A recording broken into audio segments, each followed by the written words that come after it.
Hello, welcome to Interaction Design, Modeling and Materials, Module 3, Tutorial 3, 3D Scanning a Full 3D Object. This is a bit of a supplementary video. It is not going to take very long, but I realized while I was setting up the next video entirely, the next tutorial on working with the mesh, that it was kind of important that we talk about full 3D objects. Things are a little harder than necessarily just putting objects flat on the surface of the table. So let's kind of move along here quickly. So our agenda for today is we're considering full 3D objects and scanning difficult objects. So what does this really mean? So scanning an object sitting flat on the photogrammetry registration sheet is easy and it's quick and almost always results with good models with no holes in the mesh or loss of detail. But what if your model is better to be viewed on all sides, right? Including the bottom of the model or the object. So there are techniques to help with this based on rigging the model so it is suspended above the surface and then it can be scanned from every direction. So let's take a look at a couple of examples. So this is a good example of an object that would be better if it was scanned from all sides. So if we look at the initial scan of it that you can see is on the photogrammetry registration sheet, you can see that, it did a really great job on what it could see, but certainly, as you move around and you see that it's resting on the photogrammetry. And what that means is that the bottom of the shoe has not been scanned. So depending on what you would want to do with this model, certainly adding the bottom of the shoe would be very difficult. So for instance, if you went back into Scaniverse and you then decided to scan the bottom of the shoe or the bottom of the object, thinking that it would be easy to just take the two of them and merge them together and cut out the pieces, it's not a simple or straightforward process. It is also not impossible, but it is definitely more complex than it is to actually rig the model specifically so that you can view it from all sides. So let's take a look at another example. If you recall, in the previous video, at the end, we kind of finished up talking about this shell. And this shell has been fully suspended, which is why if we view it, you can see that, in fact, it's viewable from every angle or almost every angle, right? There isn't a bottom that is hidden. At the very bottom of the model, you can see that there's a piece there where it was kind of resting. And if you look closely as I'm turning it, you might see there's a couple spots where the actual plastic clear fishing line that I used can be seen, but it's so small and so slight. Those are really easy things to clean up, as opposed to if we were trying to clean up by mixing two meshes together, much more difficult. So how do we overcome this problem? So if your object needs to be suspended, you first of all need to be prepared that this is going to be less safe for the object overall, right? So whether it is being tied with clear plastic line or wire, suspending the object is always more risky to the object. So if it's a very heavy object, if it's a very fragile object, if it's an object that it were to fall and you would be devastated, it's the wrong object for this project, or you need to select it to be flat on the surface and not worry about the bottom. Now, it isn't that we can't add polygons to the bottom, right? We can, but they're not going to be scanned and have the full texture on them that way. It is important to be particularly careful, but if properly and safely done, it is possible to suspend the object through rigging it this way. So let's look at a rigging example. So let's take a look at the setup So here you can see that there's a plinth or a stand, and I'm using the stand to give some support to the very bottom of the object. I recorded this in the J119 faculty office, just so that we could kind of use the lighting there and see the piece in full. So here you can see that behind it I have a tripod set up. As we move towards the object, you can see that it's suspended by a plastic fishing line, and the fishing line is secure on the shell so that the shell cannot fall. The plastic line is connected to a special tripod clamp at the top that is going to keep the fishing line from releasing and therefore hold and suspend the shell. And as we look down, you can see that the plinth is doing quite a bit of work. Then you can see that we have this tripod, and it's a heavier tripod than some. It is not fully extended. You can see, in fact, that I don't have it fully extended. It would be more secure if it was, but I'm trying to get a tiny bit more height, and I'm also trying to keep the footprint a little smaller because you can't bump the tripod while you're moving around it, or it will make the photogrammetry useless. As we move up, you can see that at the top of the tripod, what is there is a mini audio boom. So if you've never seen a boom before, a boom would be used to suspend sometimes lighting, but usually a microphone sort of out of frame of a shot when you're doing filmmaking. And this is a mini audio boom that you could even use on your desk or anything like that.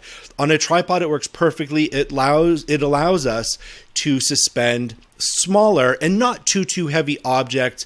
It mounts to the tripod using a tripod mount adapter. And at the end of the tripod, you can see that the tripod clamp is mounted. So there's a whole bunch of different pieces put together that make this happen. And there are other ways to do this. You could suspend wire or line from the ceiling or from some other secure source from the roof. And in AA1A, that is certainly possible if you can get up high enough. It's not great for us to be doing that, though. We shouldn't be climbing up, and this gets us past that kind of a problem. Now, if we look closely at the fishing line, you can see that, in fact, it's really well secured on the shell. It's not going to come off, so the shell is not going to slip out of the line in any way.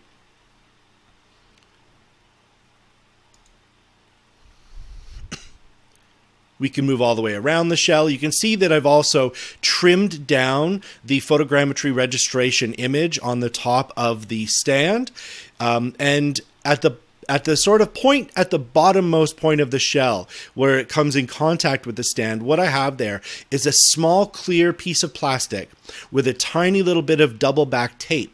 And the double back tape is securing the shell so the shell does not sway or swing or rotate or move. So it's suspended securely and safely. It's not tipping. And at the very bottom, I just have enough tape to keep it from moving. If it moves, you have to stop and then secure it and tape it and start over. So this is a good object to show because it's a complex object. And this way, the only part that you would need to work on the mesh, if you choose to, is going to be the very bottom point where it comes in closest contact.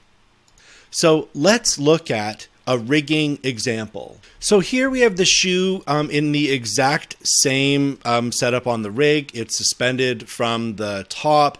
Right after this video was taken, I made some small changes to the very bottom where the shoe comes in contact with the surface of the photogrammetry registration image. You can see that it's a little close here, and I felt it was a little close and I was having trouble getting quite enough detail. And this is an example of, in fact, it may take you a few times to get it exactly right if you have this kind of difficult object to work with. But other than that, you can see that you can get all around the shoe now. So you can see that I've used a simple tack that I've put into the base of the shoe, into the rubber. and I've attached that to this sort of same double back tape attached to this piece of plastic. This is all done to secure the shoe from moving, and because it's rubber, I can do this. I can poke a tack into it. It's not going to do any damage to the shoe, but you can see that in this case, like, it required some kind of intervention to keep the shoe from moving. And in fact, the final version of this, the tack is more upright here. It's bent a little because you have to keep rebalancing it to get it working properly. Where we end up this video is I'm going to show you a quick little shot of the process of scanning the one of the objects. Perhaps we'll scan the shoe, and then I will show you the final rigged 3D scanned model as it turned out. So here, we're just going to show you quickly as I've got my original setup with the light and the iPad, and I'm using Scaniverse, and I'm moving around the object, making sure that I get a scan from every point. And it is definitely a more complex and detailed process than if you just put your object flat down. So I do still recommend you do that, especially for this project. It's your first time doing this. But if you insist on doing a fully 3D object or a difficult object, this is the method that I would recommend that you use. So we'll just kind of skip around quickly. You can look over my shoulder a little bit. You can see me move around the whole object, getting every angle. Let's take a look at the results. So here we have the shell, and you can see that there was a bit of a problem with the scan of this. It actually took a second scan to get it perfect.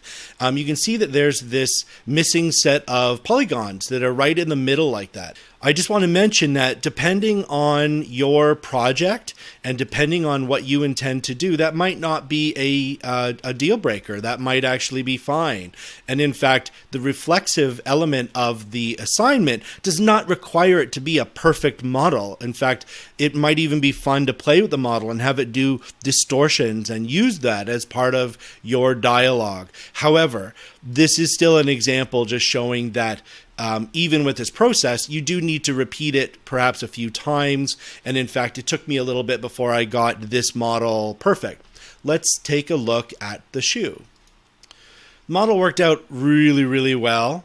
You can see that as I spin it around, you can see how it picked up all the detail, picked up the inside of the shoe.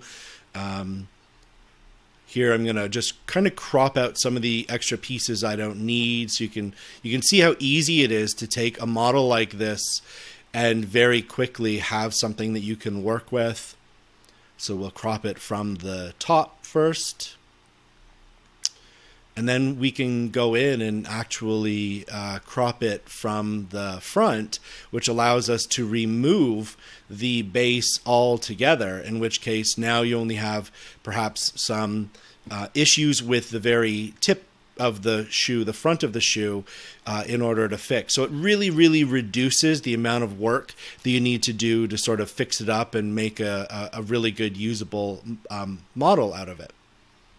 So hopefully these examples give you enough to go on. The tripod with the boom setup and fishing line are actually all included in the lighting kit that will be in the classroom for when you set up the workshop. So if you watch this video beforehand, you can definitely go in and work that way. If you're going to work on your own, use the setup as an example of what kind of thing you need to do, because you can see that if you can get yourselves from photogrammetry and a photogrammetry app on your phone, and you can print off the photogrammetry registration image, and you can suspend the object, and you have some lighting, you can do this on your own at home even, right? So the purpose of all this is actually to get you comfortable enough with the process that you can. So make sure you test it in the class. Make sure you use the workshop to your advantage. And I'm really looking forward to seeing everything you guys do with it. And I hope this tutorial, this quick little supplementary is good. Best of luck.